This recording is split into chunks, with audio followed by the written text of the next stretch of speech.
রবি একজন গরিব কৃষক। তিনি এক প্রত্যন্ত গ্রামে বাস করেন। ছোট একটা কাঁচা ঘরে তার স্ত্রী ও 2 সন্তান নিয়ে তার সংসার। তার জীবনের প্রধান অবলম্বন এক টুকরো জমি, যেখানে তিনি ধান, গম ও সবজি চাষ করেন। প্রতিদিন ভোরে ঘুম থেকে উঠে মাঠে যান, কঠোর পরিশ্রম করেন, আর সন্ধ্যায় ঘরে ফিরে পরিবার নিয়ে খেতে বসেন।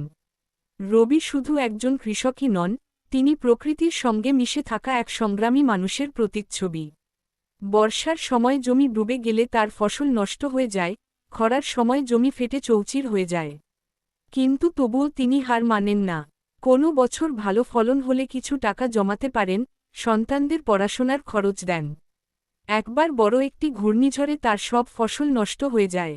অনেকেই তাকে ঋণ নেওয়ার পরামর্শ দেয়, কিন্তু তিনি সৎ পথে থেকে আবার নতুন করে শুরু করেন।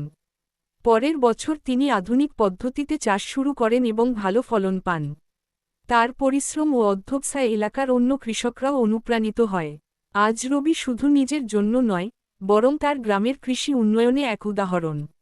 তার জীবনের এই গল্প আমাদের শেখায়, পরিশ্রম, ধৈর্য ও সততা থাকলে কোনো বাধাই অতিক্রম করা অসম্ভব নয়।